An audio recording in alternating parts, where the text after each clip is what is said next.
This So meeting is being recorded. it is being recorded right now. So often when we share things, it's really, it's especially in a group setting, everything is interconnected and you can hear your own experiences being interweaved or being addressed through someone else's voice. So I thought I'd bring in this piece that dropped in for me around what we're doing and how different personality types may handle the way that I've given you this tool. So I've realized through the way that I've been teaching you is the way that I would handle it, right? So there was this part of it where I'm like, I'm very cut and dry. So I have this part of my personality where it's like, if it's not working, it's not fucking working. And I'm just like, boom, out. But I also realized that there may be some of you who don't have quite that sharpness in your personality. Shall I call it that? I'll call it sharpness.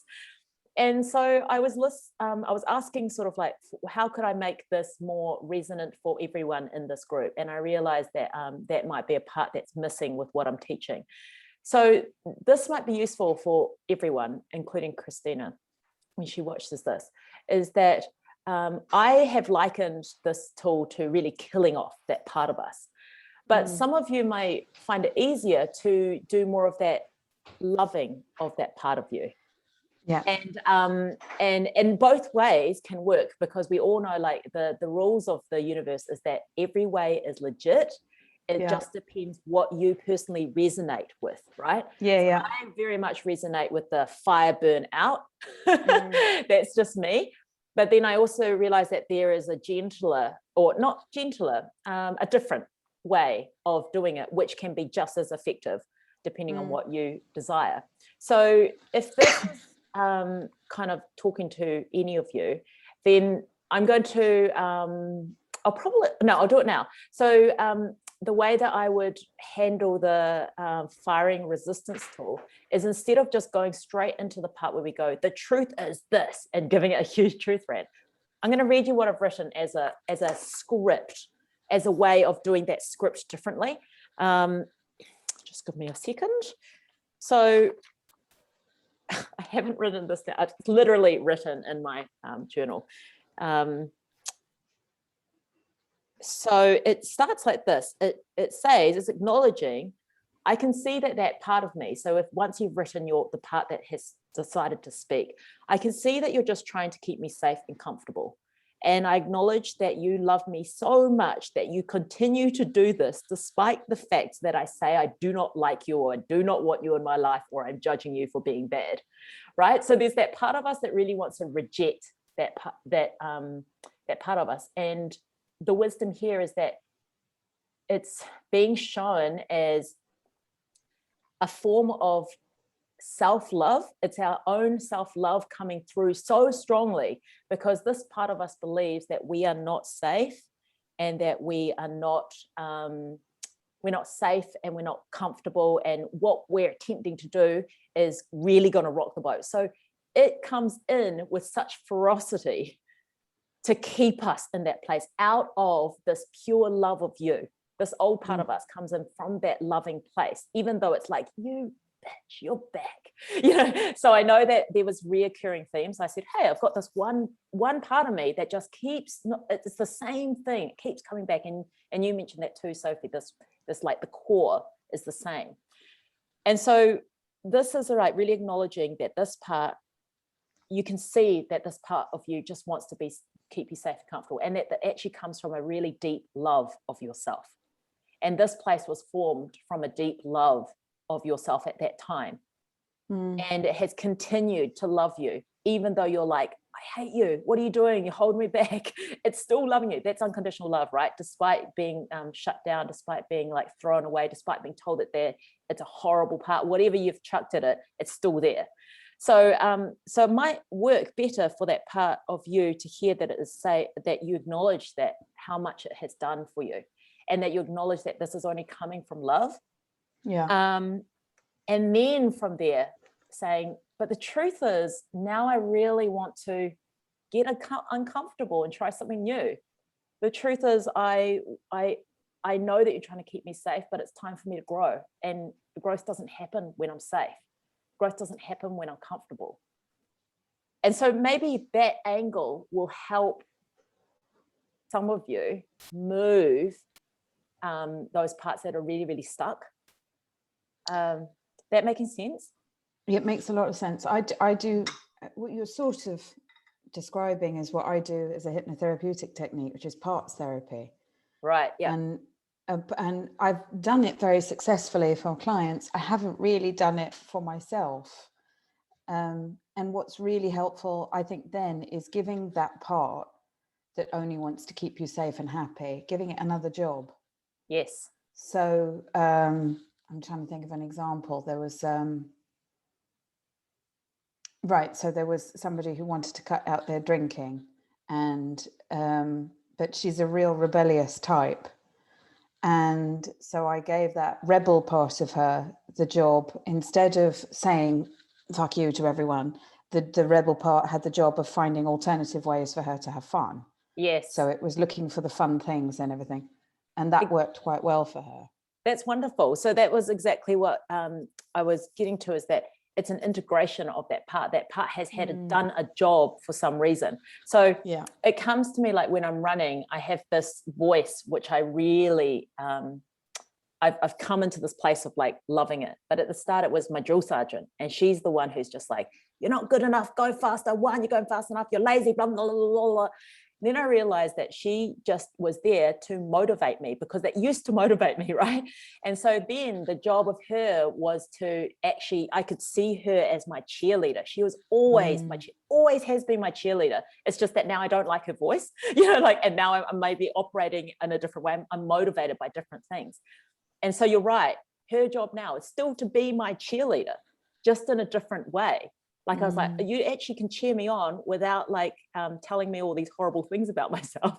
You can cheer me on by telling me how great I am and how well I'm doing. And she's like, oh, so I still get to have, like you said, my job. Totally. You still get to, because you do your job so well. Like, so it's like taking them on board instead of that total cutting off, which may have been the energy that I gave up, and taking them into our truth. We are taking them to their truth. We're empowering them to come on the journey into our true selves, which is that limitless, creative, expansive self that we want to occupy. I can see that sorry, Nick, that makes complete sense. I can see that my camera has frozen, and the only way to fix it is to go out and come back in again. Okay. So just give me 1 second. Go for it.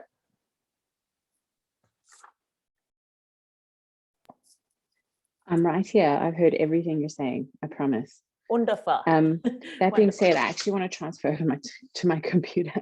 So I'm going to go out and in at the same time. Okay, April, just go I'm and sorry, come back in. This is a tumultuous meeting. Does that mean I'll mess up your recording as well? No, it's fine. I'm keeping it recording as it's the same call. Hey. Yep, exactly. Okay. We'll see you soon. I really like that tool of I need to find the link again. It will take a minute. I like that idea of giving those voices that don't serve you, just repurposing them. Yeah. Because I never thought of that before. Brilliant. Sarah's going to do the same thing and exit gracefully and come back in again. Maybe we should all just exit and then reappear as our most limitless, creative, beautiful dramatic selves. Yeah. I actually think we have, I'm not sure about Christina, maybe she does too, but we all probably have a little bit of performance, a performance side to us. I know us we all do, with the jobs that we have done before or what we enjoy. So makes complete sense. Exit stage left. And then exactly. Come on, yes, all parade back by on. A bear. Oh, or any kind of animal's great. Like, yeah. So Sarah's twice. I'll kick you out. I'm leaving one of them. Great. Okay, so now that we're all present and we're here, and hopefully that piece can just help you if you're really having difficulty. And as I said, it's an energy. So for me, the energy, I was realizing I had two different energies that I work. What is it? I have extreme polarities in me. So I can really work with this, this cutting fire out.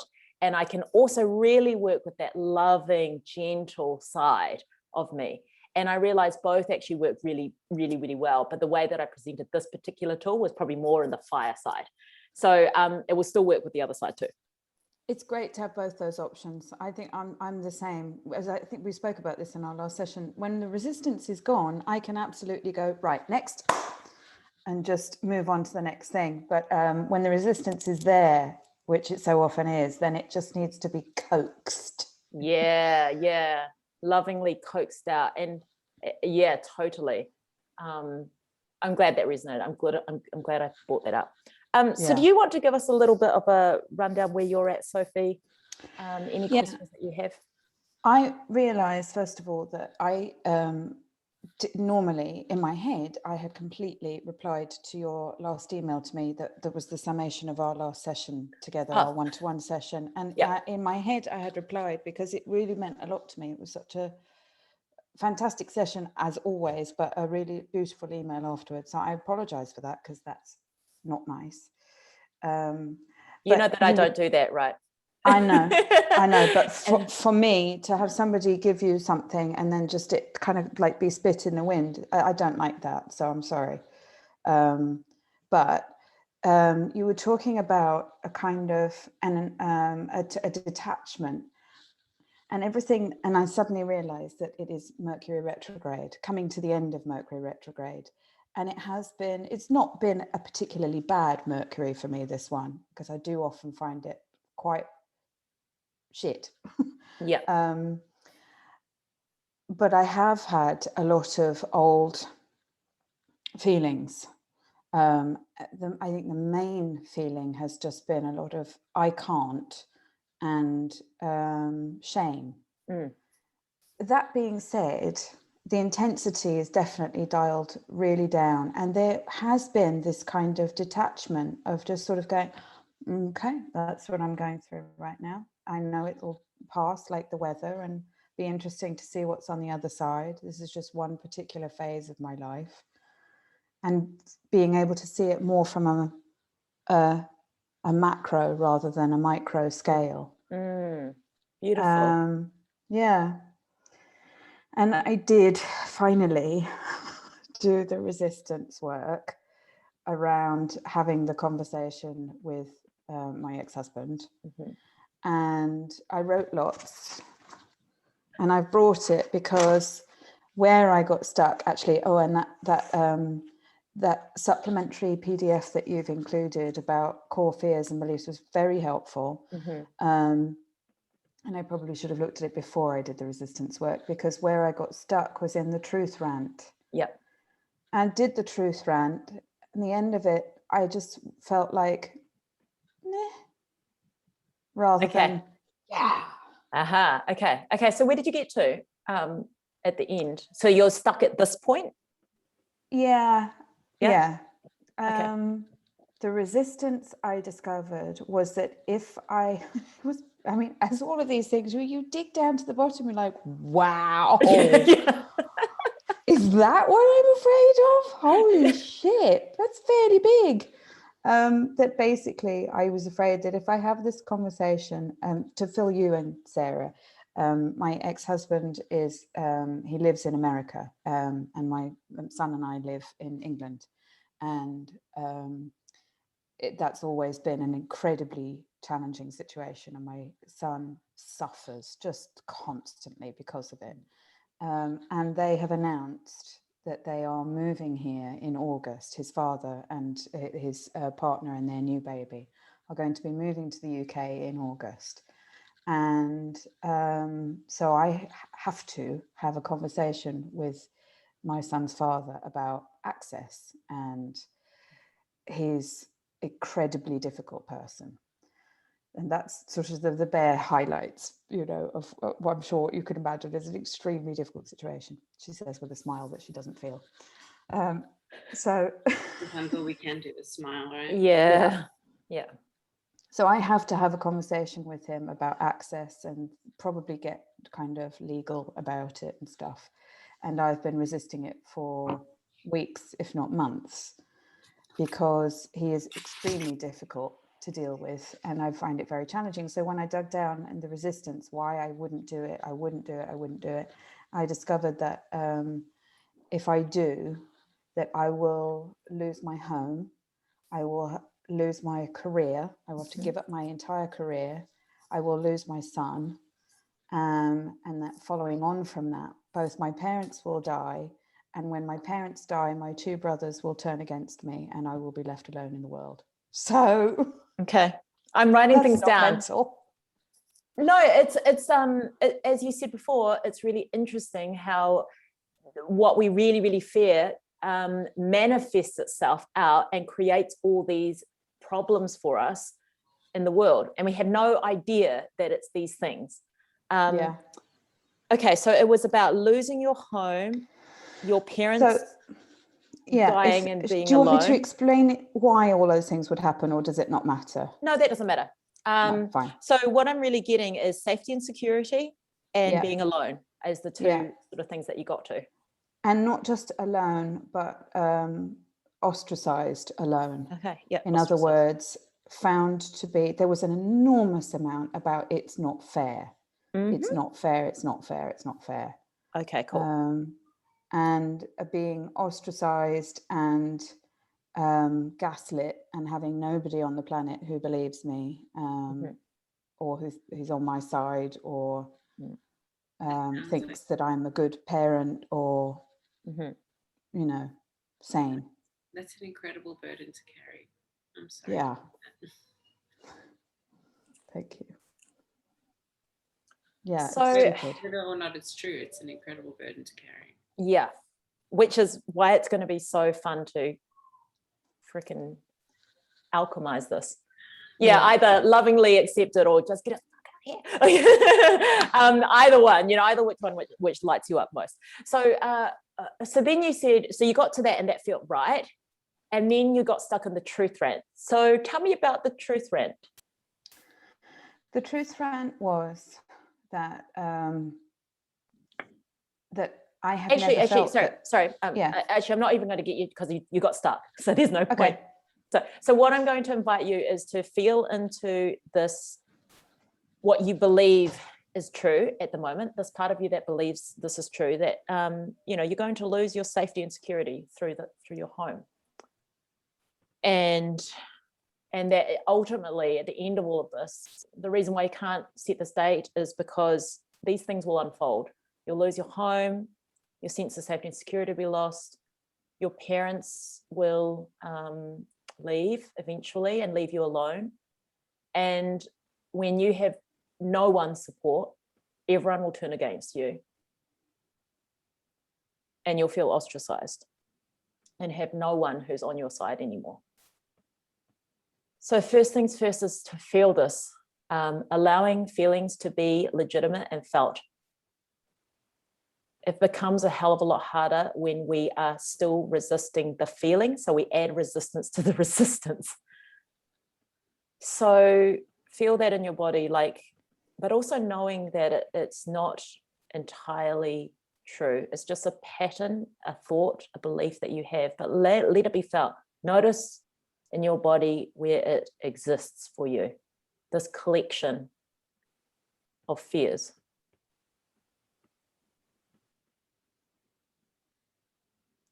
So when I was journaling it was all it was in this vulnerable soft spot between the solar plexus and the stomach, but right now I'm feeling it in the heart space. Yeah, I'm feeling it there for you too. Yeah. Okay, so now I know, now that you can feel this, you might want to try the second kind of way of which I introduced today, is that acknowledgement of this part of you that has kept you, is concerned with your safety and security, is really concerned with you not being alone, is really concerned with you having people on your side, and is therefore trying like all hell to not let you make this date that you know that you have to. So I want you to speak to that part of yourself, maybe starting with that introduction, that starting point of acknowledging what she has done for you so far.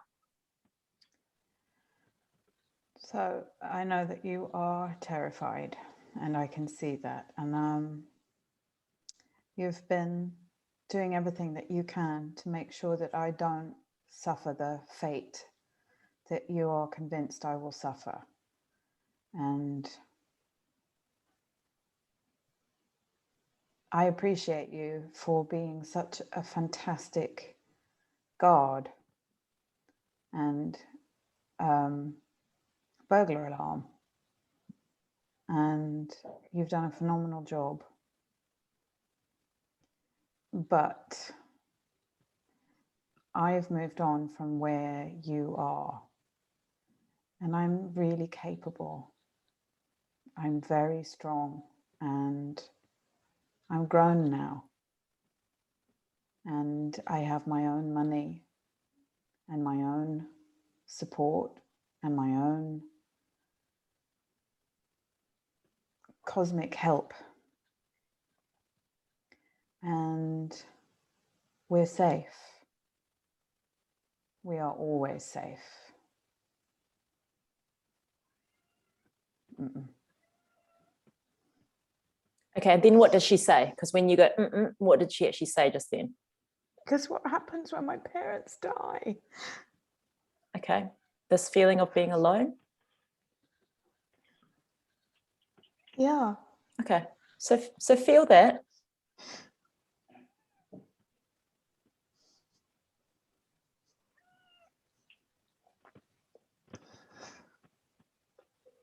And feel that part of you that, like, really allow that part of you to be acknowledged, that part of you that is just feeling this grief, this fear, this really big fear of being alone. And take your time. When you're ready, address this part of you in exactly the same way that you started with the last one. Acknowledging her fear, acknowledging that she doesn't want you to be alone. And then allowing the alchemy through, or the transformation through the truth of who you really are.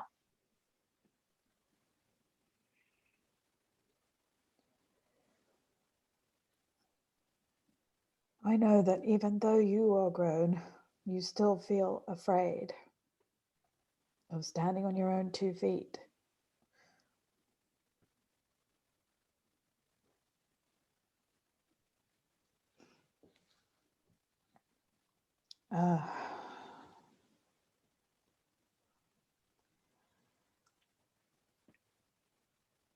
But the truth is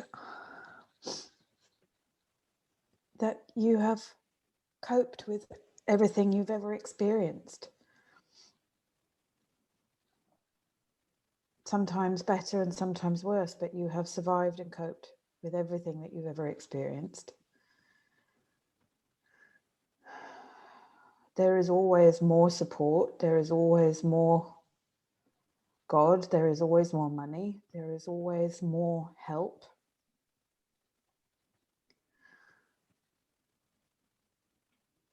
And you will continue to survive and thrive and weather storms. And in the moment that you fear the most, there might just be liberation.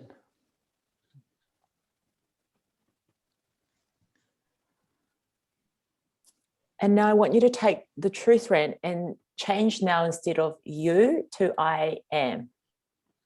Yeah, because this is an aspect of you. I am extraordinarily resourceful. I'm good at making money.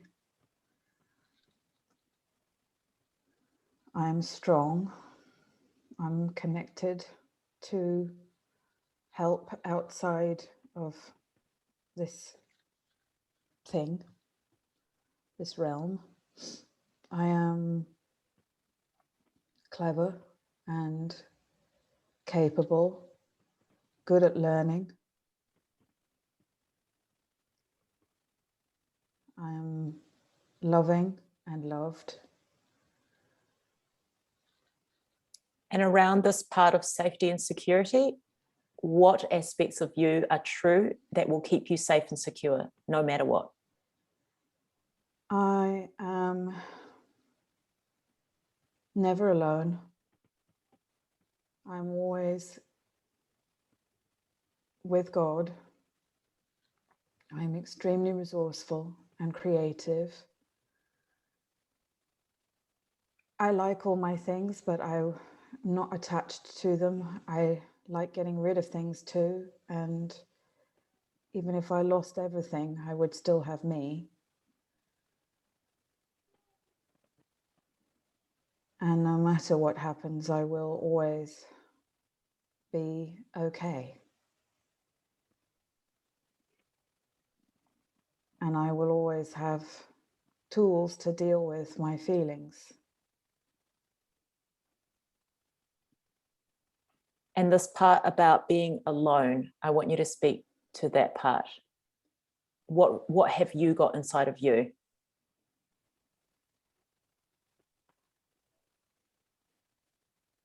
I have love and understanding and God inside of me. And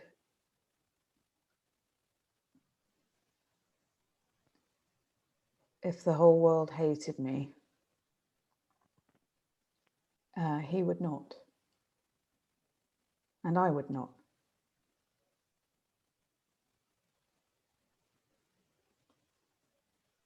I will always be on my side. And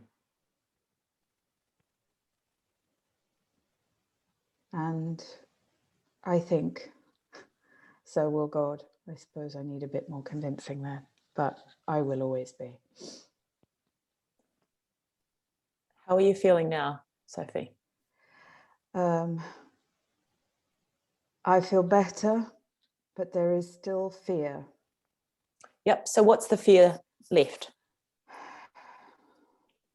The fear left is the fear left? Is that the people I love will hate me and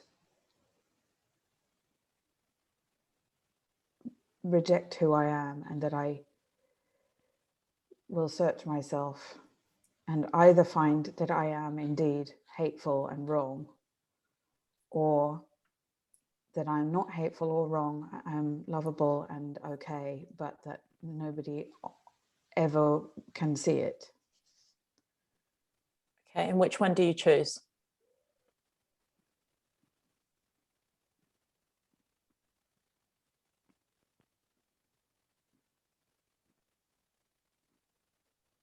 I choose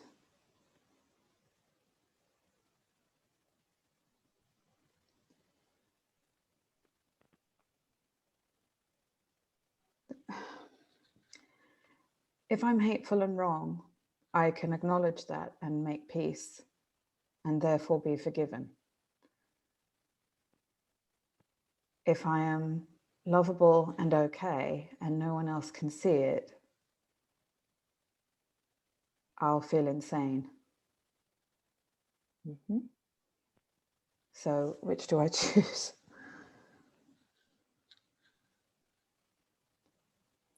So I'm just going to point this out.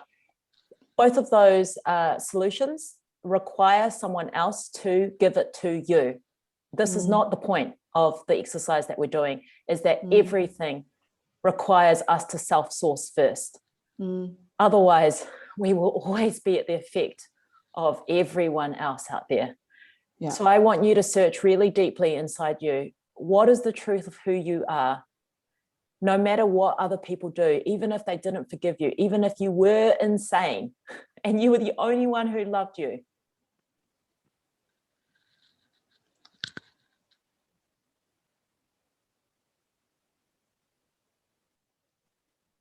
In that case, the only option available is just to love yourself so much that you will never abandon yourself and never reject yourself and never leave yourself, and I will always do that. I will, no matter what, just be there for me and love me and be on my side and approve of me and soothe me and accept me and comfort me and be my best friend and hold me and heal me.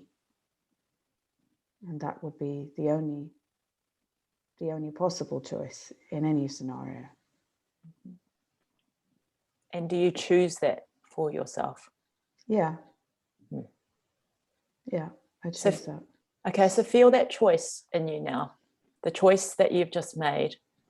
Like wholeheartedly bring this choice into all of your body, into all of your cells, that you choose you no matter what. You choose to love yourself, you choose to heal yourself, you choose to forgive yourself, you choose to support yourself, you choose to be there and be on your side no matter what.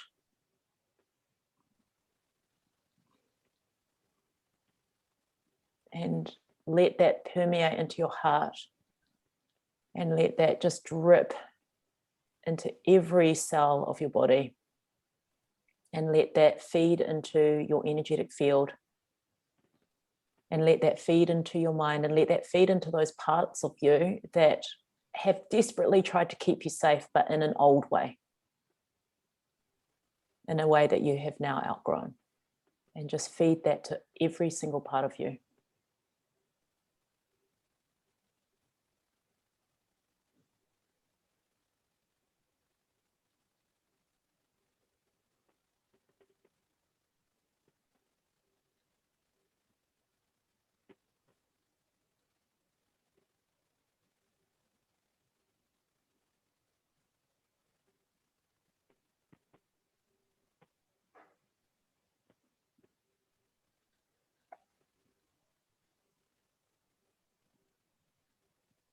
And know that you have now, as you feel it in your body on the 3D level in the physical world, that this is something your body remembers, and your body can trigger your mind and can trigger your energy.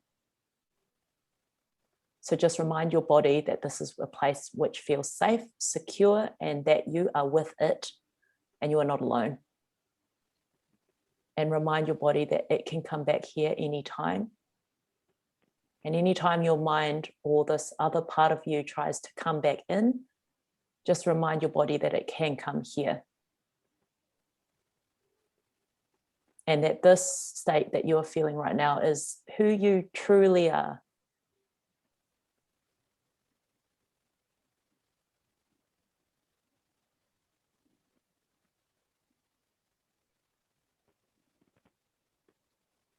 So when you come back to this meeting, it doesn't need to disappear, this feeling, because it's with you.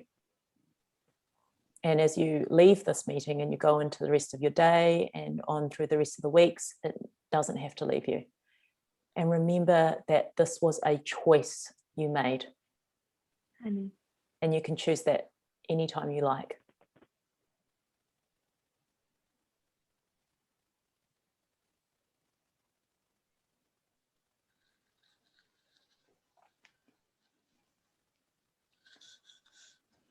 Cool. Oops. Cool. Oh, it's so good. Was that more thorough than where you got with your truth rant? I mean, 100%.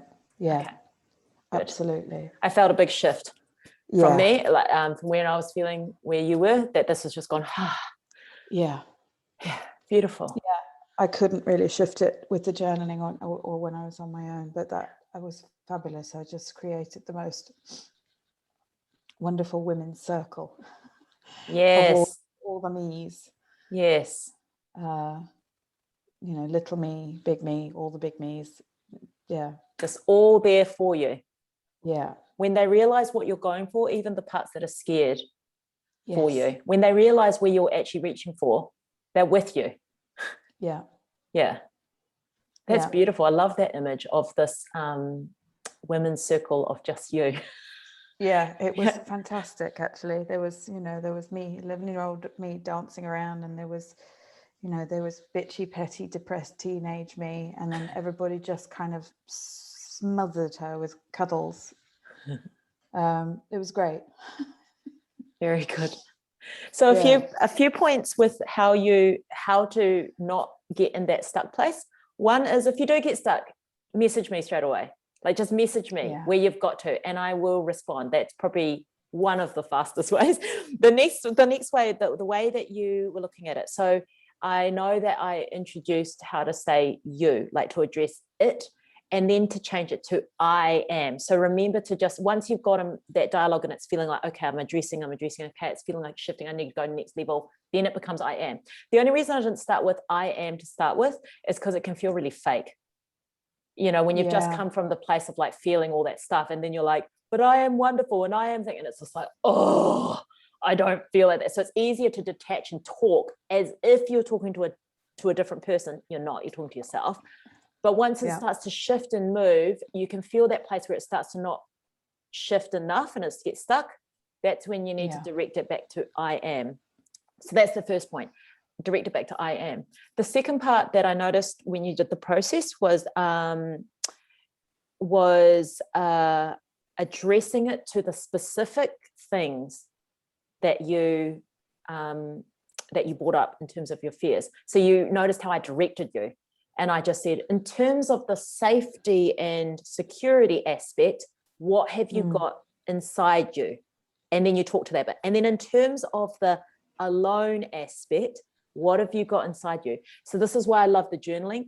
And I often sometimes get a different colored pen, and I will underline the separate parts so that I know when I go in my truth rant, I just don't go into this like, blah, blah, blah, blah, and it goes off script.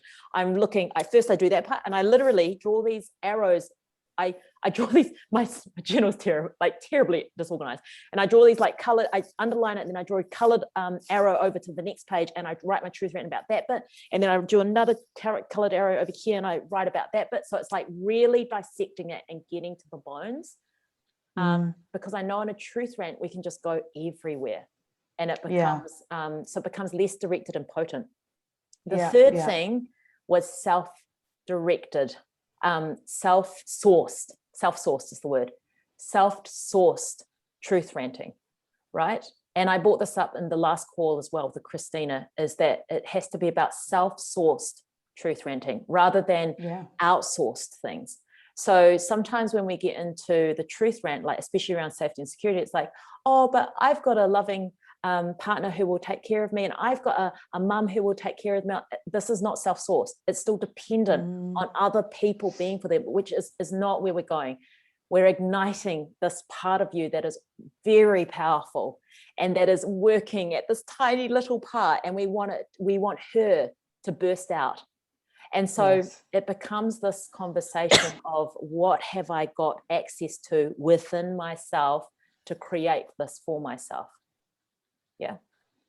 And if you look hard enough, any of those things, so for example, your loving partner or your loving parents, you have created that for yourself in some way, inviting them to still be part of your life.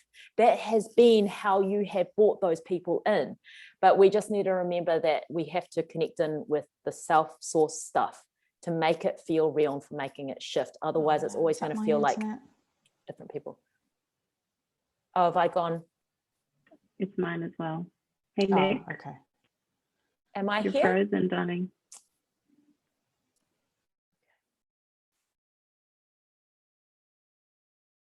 Oh, I can hear you, but you're frozen. It's a bit glitchy. Am I good now? Not Hear your quite. voice, but not your. Oh, there you go. You're back. Yeah, I think Okay. you're back now. Okay. We've been having a bit of trouble with our internet, which has been driving us mental. Sorry about that. Mercury. Yeah, worst case scenario, I will switch over to my mobile data, which seems to be good. So you got those 3 points just as a reminder. Yeah. So one is that self-sourced truth ranting. Yeah. Second is directing it to the original, the core fear or resistance. Yeah. The truth rant has to go there. And third was oh God, I've lost it. Oh, changing it to I am. Transferring to I am. Yeah. Changing it to I am. Yeah. Okay, cool. Yay. Yeah, I hope thank that's you. helpful. You're welcome. Yeah, very. And fourth is get on the bloody group and tell me.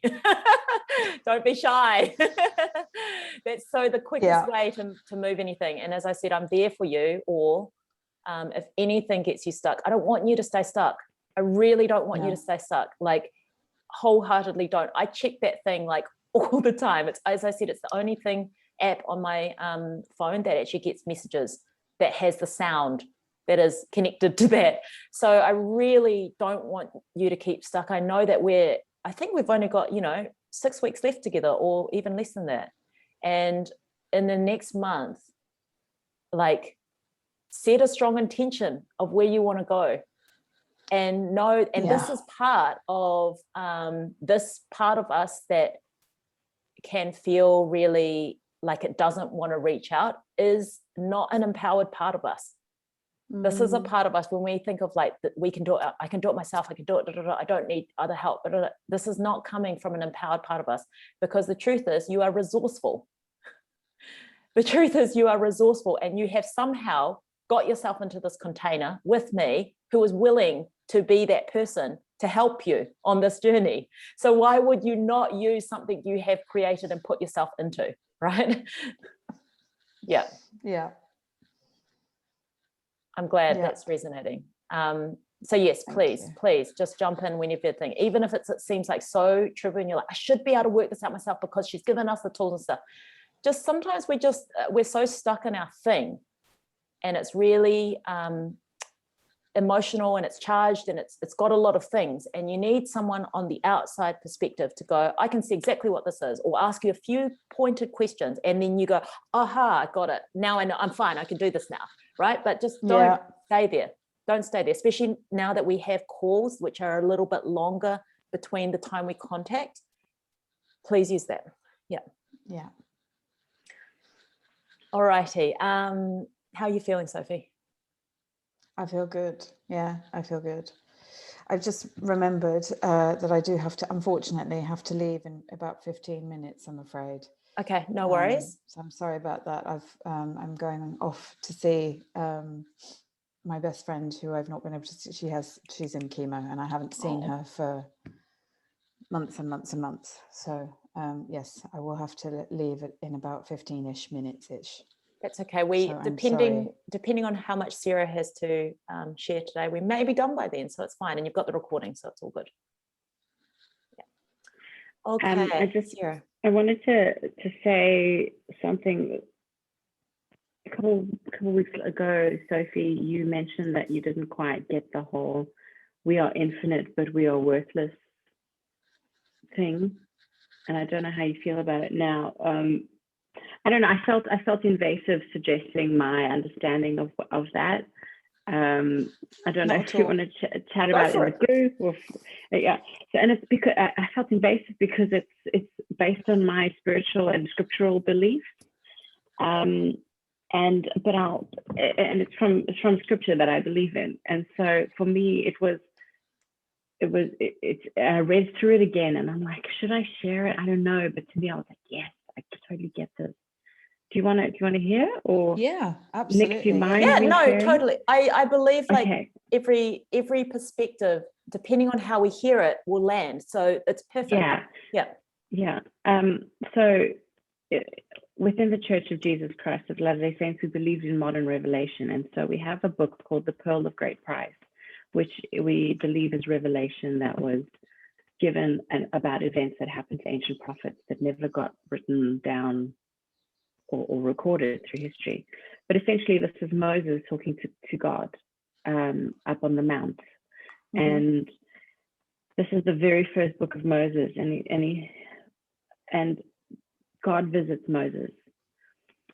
This is the words of Moses which he spake, the word of God which he spake unto Moses at a time when Moses was caught up unto an exceedingly high mountain. So he'd gone up, he'd taken himself to God, he wanted to chat to him. And he saw God face to face, and he talked with him, and the glory of God was upon Moses. Therefore Moses could endure his presence. The idea is that God is so all powerful that we won't be able to endure being in his presence, that we have to change physiologically in a way to be in his presence.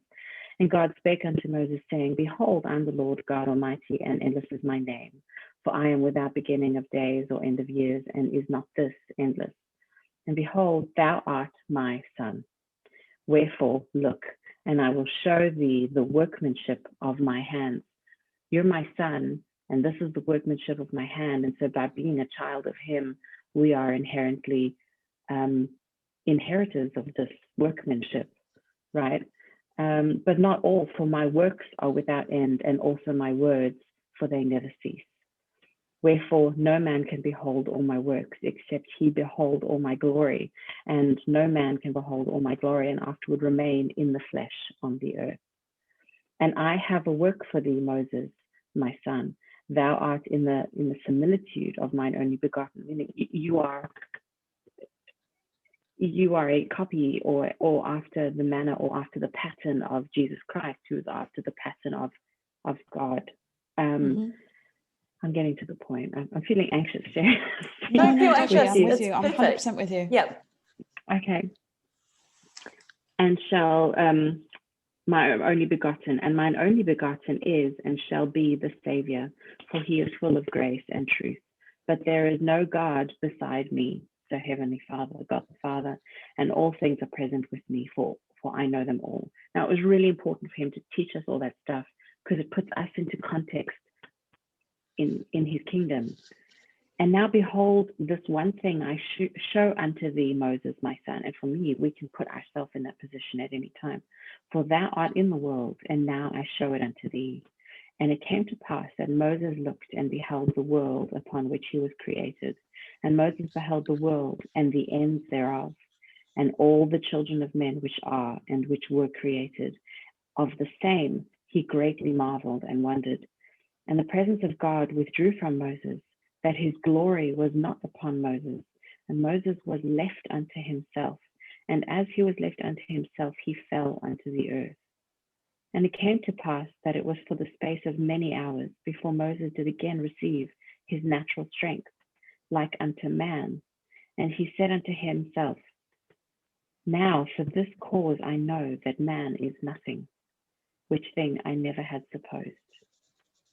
But now mine own eyes have beheld God, for not my natural eyes, but my spiritual eyes. For my natural eyes could not have beheld, for I should have withered and died in his presence. But his glory was upon me, and I beheld his face, for I am transfigured before him.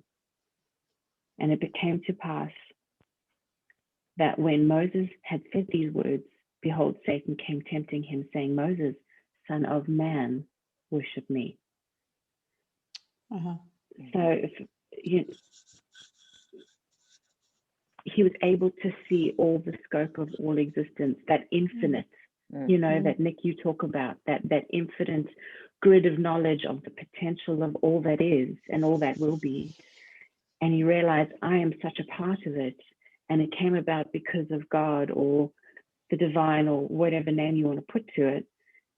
And I am the son of this power that created the ends of all of this.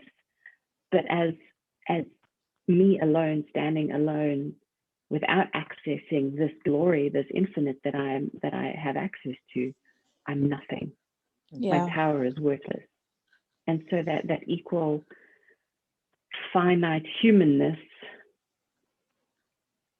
coupled, in juxtaposition with this infinite, endless power and potential, like we are infinite as well as nothing and worthless. To me, I was like, that's what that is. And then the reason why I mentioned that last verse of, then came along Satan and said, Moses, son of man, worship me. He immediately cut off his divinity.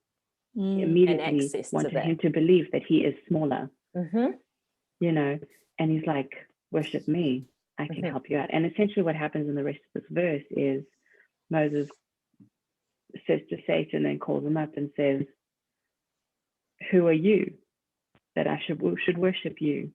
Because the God of my soul and my being and all of that is infinite. I am his son. So who are you? And then essentially, and he goes, go hence, leave me alone, Satan. Like, go, leave me, get thee hence. That's what he said. And Satan threw a tantrum. And it was an almighty tantrum, and the ground shook and the walls trembled. And it invoked a fear where Moses felt the wrath of hell, but essentially it was a tantrum with no gravity and no power. Oh, it's so good. It's so good you mentioned that, because I tell you what, this was the last line of my rant, was what if I go to a hell I don't even believe exists? And it's so cosmically perfect that you're saying this, because it isn't the hell that has been described. It's the tantrum. I love that. It's the tantrum, and your connection to the infinite and the power that is within you, the infinite with which you were created, is peaceful and deep and all powerful, and doesn't need to scream and shout and have a tantrum to be heard, because it speaks to our soul. And the things that don't have any power or pull on us yell the loudest, right? And I was like, I have to share this. Oh, That's so perfect. I love that. I love that so Yeah. much. Like different words, same thing. Like the way I see that. I grew up Catholic, so I totally know that story, of course. And it's like that part of us that keeps us small, the humanness, when it becomes, and Satan coming in, is that whole ego part of us that wants us to just stay this and only believe in the humanness of us, and not of this limitless aspect that we have inside of us that we are connected to. And I love that part what you just said about the tantrum. That's like classic ego talk. When you try to tell it the truth of who it really is, it comes back fire. No, I'm not. Exactly. I am not like that thing at all. I've been like this my whole life, and I will stay this way. Like, it's like, and as you said, Sophie, that's your personal hell. It is exactly that. Or my personal hell, or Sarah's, or Christina's, or everyone's personal hell, is that that part. Thank you so much, Sarah, for sharing that. And please don't feel nervous about sharing things from your own perspective, because I do believe that there is wisdom accessed in all different ways, and we all come to the same conclusion. And the way that it's packaged, in a way, I want to say it in a better word, but the way that it's packaged doesn't matter. The words that you shared were so true. Like, and exactly like you said, like the way that I wish I had been able to convey it was the way that you said it just then. So it's like perfect sharing. Thank you. Yeah. It was such a good reminder to me as well. I'm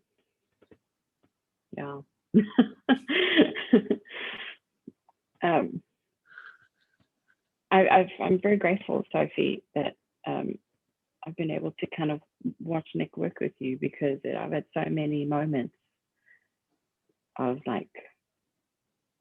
aha moments, and also a deep reverence and a gratitude for the space that we have, that I can also grow. So thank you very much. Well, thank you both. For the exact same thing. It's very special. So have you got any questions in particular, Sarah, for so far in the last? For me, I feel bad because I know that Sophie has to go, but I know, I'm sorry. No, I feel bad because that sort of impedes your sharing. That's okay. I'm staying. Fuck it. She can. My friend said at any time, so I'm going to take her at her word. Okay. Yeah. I haven't done the work since we last chatted. And I'm realizing that I haven't done the work, not because I just haven't prioritized it too much. Well, yes, I have, but there's a reason why I haven't prioritized it. I'm falling to the exact patterns that I have always fallen into. So I have such a deep knowledge, a deep-rooted physiological knowledge of the greatness of what I can achieve. I've got such a knowledge of You are incredible at teaching. You're an incredible being with people. You are a passionate. I think passionate is, how would you describe Sarah in one word? Passionate. When I talk about anything, I do it with gusto and passion. And it's just like over the top, you know, but this little voice in the back of my mind, ever since I was, you know, my parents got divorced when I was little, and ever since I was 10 years old, I was raised in a fixed mindset home. I was raised with a fixed mindset of, this is how much intelligence you have, this is how much talent you have, and it comes in a package. And once things start to get challenging, once things make you stretch a little bit, then you've reached your limits, and that's how much is available to you. And I only in my 20s did somebody teach me about fixed versus growth mindset, and I was able to say, that's actually like, there's an option to not be that. There's an option to be somebody who can learn new skills and to actually achieve more than I currently do. And so instead of trusting in the fact that I can put in the work and that I will reap different results to where I am right now, I haven't learned to trust in that yet. Mm-hmm. And it scares the poo out of me to put in the work and to change. I'm resisting hardcore. Going back to, I'm scared of my success. I'm scared of the change. This week I haven't done the work. Like I said, I haven't done those resistance tools about whether or not I even want to carry on teaching Nia. But I have had so many pointed moments of, you're good at this. This brings you joy. You need this in your life. And I can't deny that. And I want to do it. But I've gotten to the point where I realize that practically on the ground, I don't have the tools to make my business successful. Like I don't know how to market myself. I don't know how to make savvy business choices. I don't know all that stuff. And so that there's my fixed mindset of like, this is hard now. I'm not progressing. I don't know what to do. So I'm just going to put it on the shelf, and I'll just start a new hobby that I know I'm really good at. And that's usually what I end up doing. Or like become really good at organizing my house because I'm damn good at doing that, you know. Besides, yeah, it's just, and I'm realizing that's my yeah. And that's my pattern. I procrastinate because I am I'm afraid of for trying something new that I might be successful at, or I'm afraid of things being difficult. And it's a very frustrating place to be at, because in my core, I know that I have all the tools and I have the talent. I've always had the talent. I've always had the gift, not the not the drive or the yeah. And that's the thing that is my ultimate resistance. I'm afraid to go study. I'm afraid to do anything that will stretch me outside of my comfort zone, because I end up procrastinating it, and I'm projecting it onto Nia now. Yes. Well, So do you want some guidance with that? Yes, please. So the first thing that jumped out for me was this choice. It came up with Sophie, and it's coming up here with you, Sarah.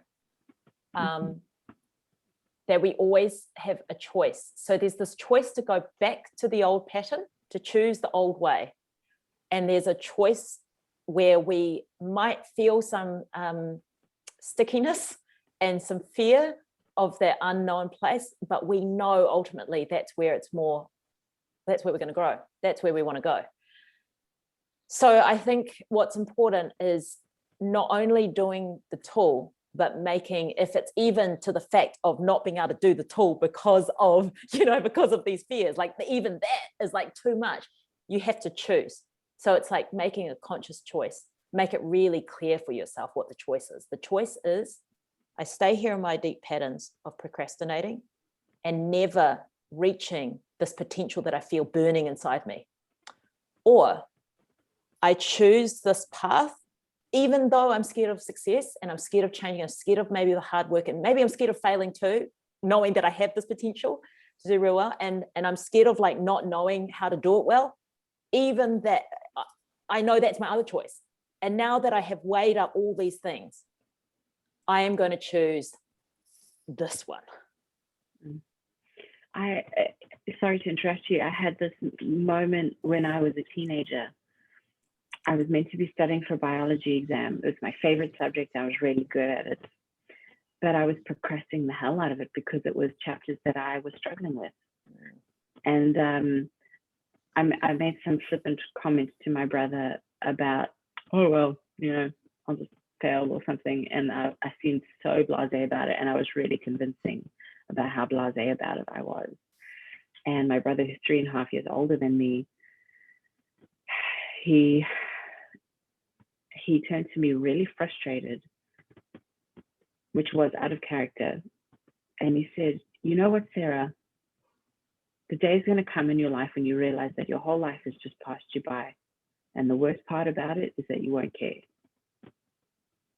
And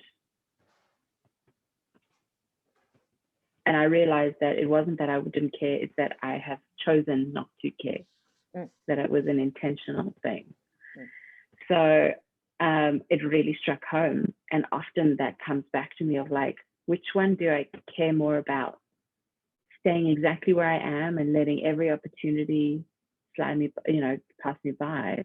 Or do I care about pushing through what makes me scared and uncomfortable and just doing what is going to actually bring me joy and satisfaction and a sense of validation at the end of the day?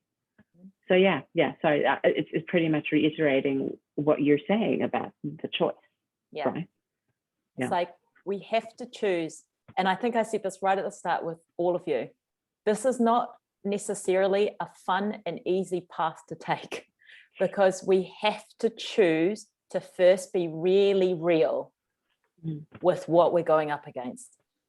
And sometimes it's even the fear of what you might discover in the resistance tool. Like when you get deep down to it, it brings up some heavy stuff. Sometimes it's things we don't really want to look at. That's what I've been putting off. Yeah, it's like, what does all of this that you've talked about, Sarah, where does that actually come from? Like, what is the core fear here? And I know, and at the end of the day, I could take you through this, but it really has to be a conscious choice. And this is where we find again that self-sourced decision, that we really desire to step into this potential that I know all of you feel. And Sarah, you've said it, you feel this, or it's bubbling in you. And I know this, like Sophie, when you meet Sarah at some point, which you will, we're all going to meet at some point, but you will feel what Sarah's energy is like. And it's like, I can feel it all the way over in the UK. It's just and like, it's even more palpable when you meet her in person. It's just like this big energy, which is just so welcoming. And you have your attention on her. And it's like you know that, Sarah. So it's like, what I would say to just get past this part where you can actually go into the tool, because I know that once you get into the tool, you nail it. Write down. You know what? Write down. Write down the two choices in all of them, like detail, and feel into each of them. And then you have to feel with your heart and make a choice to go in another way. And hopefully it's the way towards what you want. While you were talking about, you mentioned what the root cause is, and I didn't even have to think, like my intuition just hit me. I'll do the work, I'll do the resistance tool, but the bottom line is it's validation. It's always been validation. And I think it came so easily to me today because I had a girls' night out with some girlfriends of mine on Friday night, and I came home and I said to my husband, I said, you know, I've realized that there are some things that I do in social circles that I don't like who I am when I do them. Things like I overshare things that maybe I shouldn't, that I need to be a bit more protective over because I care about their validation in conversations. And validation has always been something that I care about. And so what it comes down to is the story I'm telling myself is, if I just keep being a mum who's got all these lovely hobbies on the side, who's got all these little bits of interest, I will become the best freaking homemaker mom in the whole world. And my kids will love me, or they might hate me when they become teenagers, who the hell knows. And my husband will be grateful for prioritizing, the family, and my mom will be proud of me because that's all she's really cared about as in her life, to be a great mother. And so if she sees me being a great mother, then she'll really be proud of me. People in my social circles, will just see me doing things really, really well. And I'm afraid of choosing a career, choosing a path that takes me away from my home and my kids and my husband. And I am more afraid of them being dissatisfied or not giving me the validation I need, because I wasn't all there for them, because I was selfish with my decisions, and it's the validation of comfort. Like it's the safe bit. Like I don't have to work hard to get validation as a stay-at-home mom. Mm-hmm. It's all right there for me every single day, on some level. Yeah. But I would have to work my ass off to get the validation as a NIA teacher, or have a career, because what marks that success? Full classes, revenue coming in, covering my overheads, making a profit, making the time that I have taken worth it. And then I come up against, I don't actually have those tools and resources to do it. I don't know how to do it. So the time that it'll take me to get to that point, I'm terrified of. It's the learning curve, that growth mindset place that I need to be in, that I'm terrified of. Mm. So I'm glad you'll do the work first, and I know that you've nailed it. Just make sure that it is this and there's no other bits. So when you listen to Sophie, she had several things. One was being alone, one was safety and security. So just make sure as you go through that it might be validation purely on its own, or it might have a few other little bits to it, right? And we want to get all of it. And then like the truth rant will alleviate the resistance that you have to learning. Right? Okay. So that's where it's going. You're already going ahead. I love your mind, because you can project, you can just see straight ahead of where the path is taking you. What it will do is it will alleviate some of this. I don't even know how to do that. It'll get you to the point where you go, I don't know how to do that. And that's fine. What next? This is when your intuition will kick in. This is when you'll realize what next. What do I actually need? Oh, it's clear now, because I'm no longer in fear of resistance of even trying. And I have no fear of resistance of growth set, because this has all been eradicated. So it's going to get you to that place. Like I could tell you what I think you need to start up a business. I've started up several businesses, and I could tell you those things, but it will not be the same when you've got resistance in it. Yeah, and you've done it. So it's like, first deal with the resistance, then you'll have a clear way of what you need to do. And it might be, yes, I don't know these things. So that means I have to find a coach who knows this, right? So even then, you know what to do. So it's just getting you this will help you get rid of all that resistance to resisting doing the work, which you don't know, where you're just tripping yourself up and stopping completely, which is the procrastination piece. One thing, oh gosh, I checked the monitor, the baby monitor, and I got distracted. I had a very clear thing I want to say. I'm still in a place of blame because I keep thinking, oh, well, if only I was raised by a mother who taught me that learning and putting in the hard work pays off more than just being told I'm a clever girl. Mhm. You know, if only, you know, I was recently listening to Matthew McConaughey's Green Lights. Such a good book, by the way. Like, yeah, you should listen to it for sure. But one thing Is he it green said, he's like, lights? green lights, Okay. like red light, green light. Great. So good. And he speaks about, he's like, the first time I got a smack was because I said the word I can't instead of I'm struggling. Mm. And the second time he got a smack is because he called himself Matt instead of Matthew. But extremes there. Like, yeah. Bit extreme. But that really struck me. And I'm like vigilant about saying to my daughter, I can't do it. No, honey, say I'm struggling to do it. And if we try, we can learn. I can help you if you need to, but we're going to keep trying, you know. So I'm adamantly teaching her, but I'm not in the place yet to unlearn it to myself. So yeah, but I'm still in the blame thing. So I think I'm still in the outsourcing. I'm in the outsourcing phase, and so I need to find that within myself. Yeah, and I'm feeling that as soon as we ever have blame, it's power out.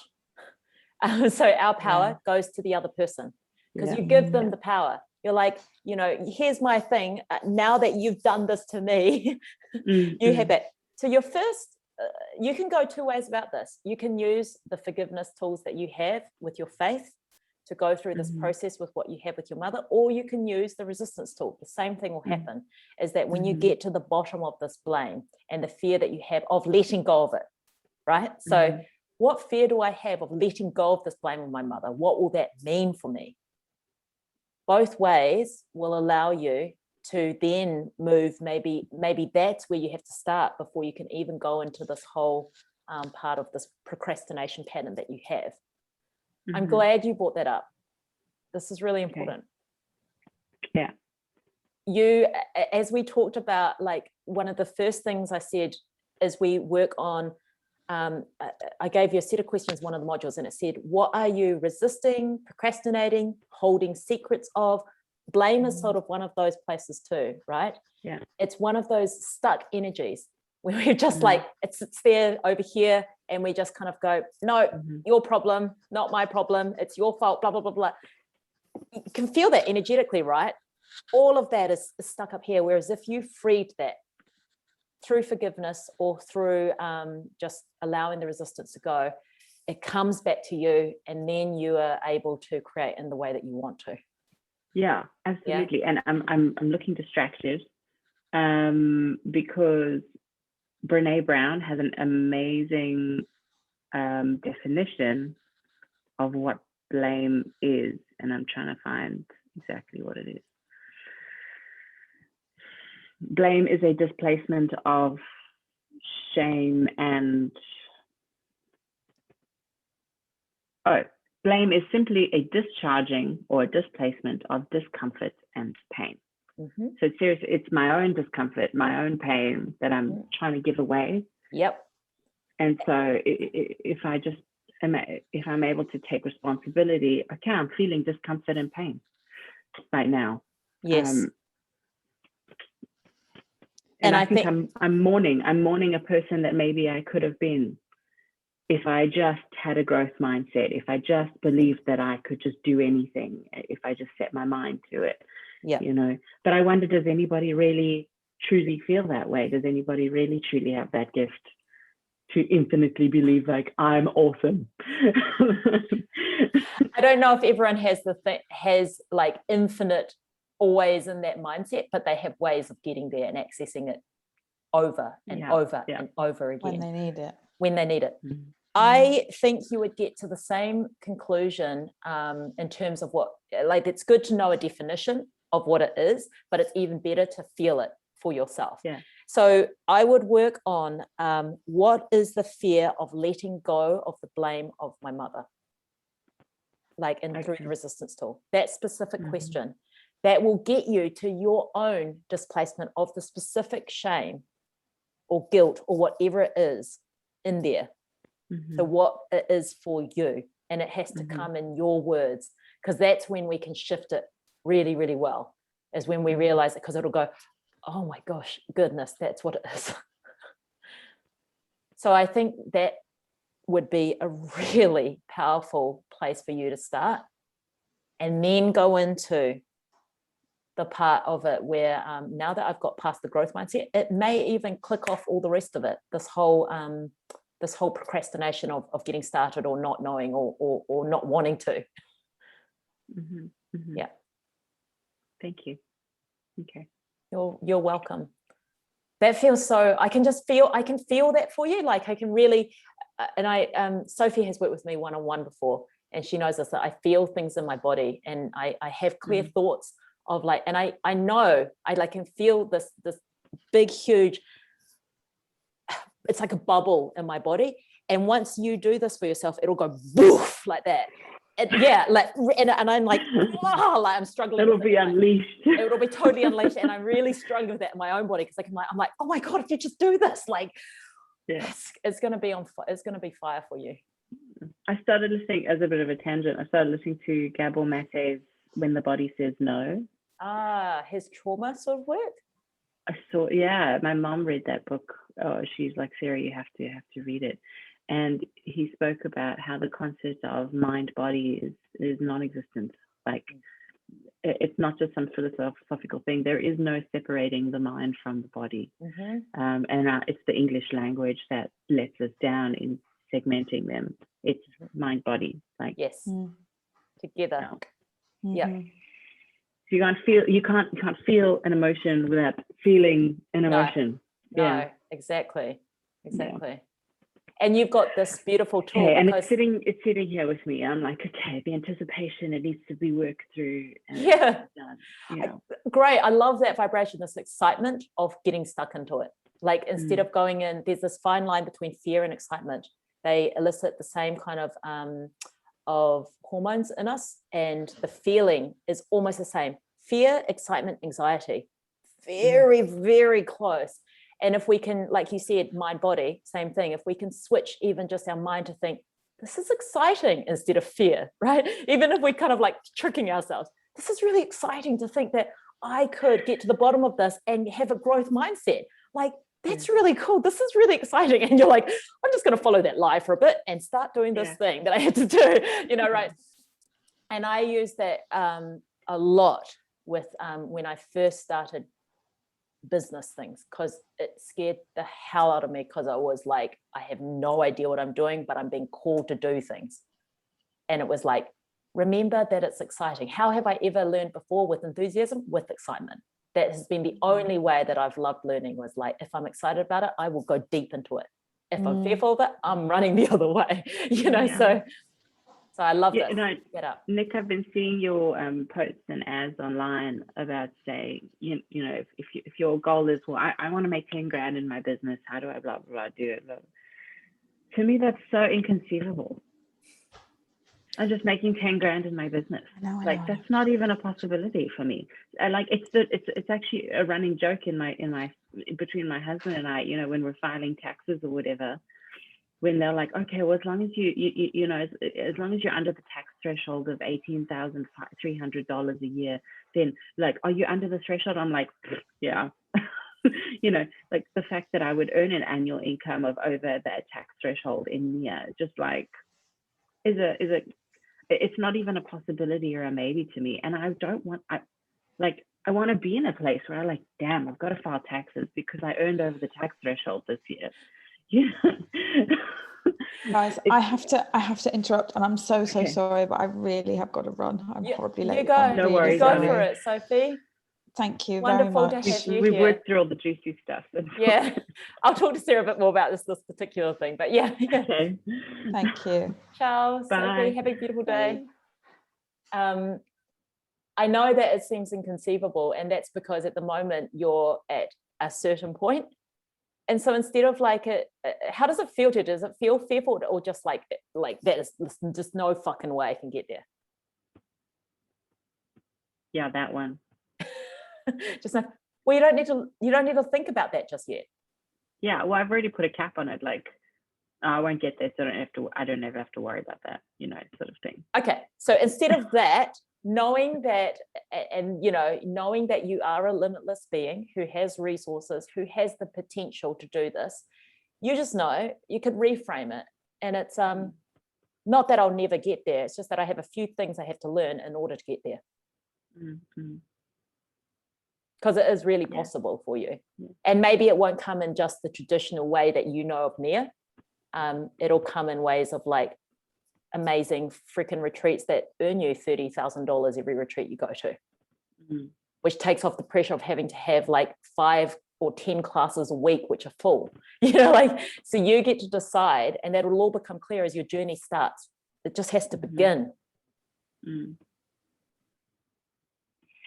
Okay. All right. That as well, like that's a real, that's a little block and resistance to where you want to go. Because if that's what you really want, if you want to be this kick-ass woman, like when you said that, your energy was so great. You're like, you want to be the one who goes, I've got taxes to file. This is going to be awesome. Like, and I want to write down, like, I earned $100,000 this year. Like, tax me, Yeah. Like that feels so true to you. And so you can feel the resistance to stepping into that version of you because there's something there for you. So if you want to dive into that aspect, I don't think that's the most important part now, but if you want to later on, once you've done this thing on your mum and getting started, then you'll find that again, like work on it, because it's going to slow down your creation, and it's going to make everything that you decide on to be small. So tell me more about that. So in specific terms, that part of the making money, is that what you mean? Or... Yeah, like the ability, the belief in yourself that you can get to this point. Because at the moment you've dismissed it, right? You've just said, that's never going to be me. Even though there's this other part of you that goes, yes. And another thing is, the reason why I'm like, that'll never be me, is because I come from a family who is, I don't come from money. I come from a father who couldn't hold down a job, and a mum who just, worked her ass off and supported her 2 kids, but who not only didn't have access to more money, but also she grew up in a poverty-stricken home. And so my husband and I have made it kind of our goal this year to become financially literate and to become financially shifting our ideas around money, of the money you have is the money you've earned per hourly wage, that there's different ways of making money. And so we're changing that. And I'm realizing it's not only just a practical sense, but it takes this emotional mental shift as well. My mother is grown up with a poor person's mentality, and that's what I got taught. That's what I had modeled to me, even though I know she wanted more for me. And so I'm seeing how I'm bringing that into my business goals, my ideas of what is potential. I feel 100% secure in my marriage, that I don't feel like he's going anywhere, and I know he knows I'm not going anywhere. But there was this reality that hit me hard, that I need to be financially independent. Yes, it's our money, but there's something about me being able to have that skill, that essential skill of financial self-reliance, that I think is so important, and that I want to model to my daughters. And that urgency is being hindered by, yes, I want to have this amazing business. I'm not at that point yet. I just need to learn more. How do I learn more? I need to maybe take a business course. The idea of taking a business course scares the shit out of me, because it means I have to study, and that means I have to grow, and it means I have to learn more. And that all scares the shit out of me. And so it's just resistance, and a roadblock, mental roadblock after one after the other. And so maybe I don't have the faith yet, that even doing the resistance tool is actually going to make a difference. And and that's being really honest, and that's totally me. Okay. I feel you on the money thing. And one of the things immediately what you said, like you didn't grow up with money and that you've learned you've got the, poor mentality. Find evidence outside of your family of rags to riches stories. Like juice yourself up on them. Get books where people have written about their stories of like they've come from absolutely nothing. They've gone through trials and tribulations, and then they have created multi-million-dollar businesses, like, or whatever it is. Like find those stories and fill your mind up with that, and you'll start to feel the possibility. You are here to break a generational pattern. And you know that. That's why you are starting to learn about these things. That's why it's important to you. And that's also why your fears are coming up so strong for it, because it feels like a huge responsibility. Yeah. I'll share this with you. My mom married a man that she loved very much, not knowing that he actually had a huge amount of money. And so he has actually subsequently passed away. And so she's come to a lot of money. And she's set for life, which is the biggest lift of stress for our family, knowing that my mom's taken care of. Yeah. But it's been so interesting for me to observe in the last several months since my husband and I have been learning about, financial literacy and changing our mentality around money. Regardless of how much money she has, she still thinks she's a poor person. She still uses money and spends money and manages money and thinks about money as a poor person. And it's so ingrained in who she is that, like, I need to count my pennies. I need to be, I need to be frugal. Like, her spending is overly lavish. And then it's, but I need to count what's left, and make sure I save for this, blah, blah, blah, blah, blah, blah, blah. And I'm like, why? Yeah. I just did a video on this very thing about money mindset. I haven't shared it. So you're part of the group, the Soul Led Business Revolution. I haven't shared it in there just yet. I was going to share it this week. I will tag you in it. It talks about how, and you can use the tool, because I talk about the tool, but I don't go into detail because it's not a paid thing, right? But I say that you have to, but you can use this tool, and it says, look at what you believe in terms of how you have to make money, how you have to keep money, and how you have to share money, like spend money. And you can look at all those things, like all of those little parts of you, get the feeling of what you feel about those things. And so I do the resistance tool for each of those things. Do the resistance tool on those. So whatever you come up with, go do the resistance tool on that, and it will get you to your real belief, your core belief of it. And then you can transform it with what you really know that you're capable of and who you really are. Like, you are a child of God. You have this in you. It's written for you. It's right there, So it's like, I can feel all of your resistances, but you just have to start somewhere. One step at a time. And it doesn't matter if it takes you 10 years to make this near business happen, or 10 years to learn all the things that you have to do. It just matters that you do it, because I know, like, I can feel that it is exactly what your brother said. There's going to be that day, if you do not do it, if you just stay where you are, that you're going to wake up and go, what? Why did I do this? Like, why didn't I just start, 10 years ago or however long? Okay.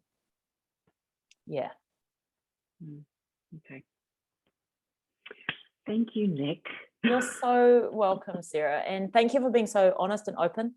And please don't ever feel scared to share. Like, I love different perspectives. Like, I'm not, and as I said before, they always have nuggets.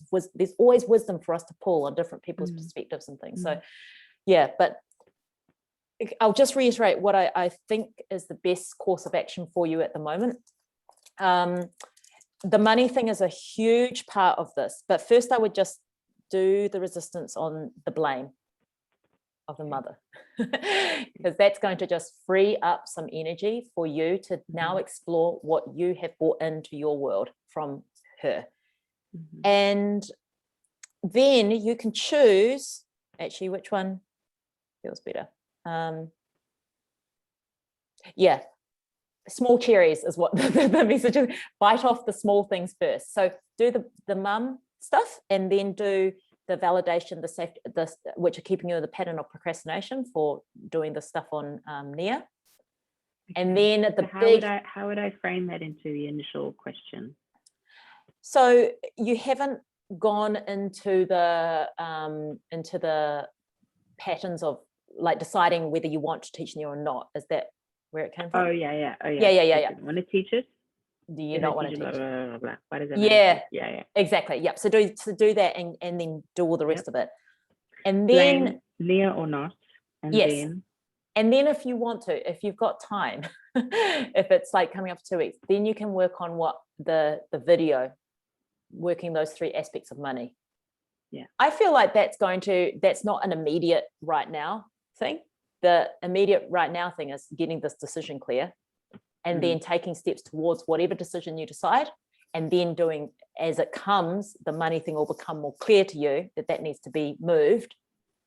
And that's when you do it. So I like to do resistance work rather than forecasting what I might need to do, doing it in the moment, because everything that comes up to us comes up in the moment that we're ready and need to work through it. Yeah. Okay. Wonderful.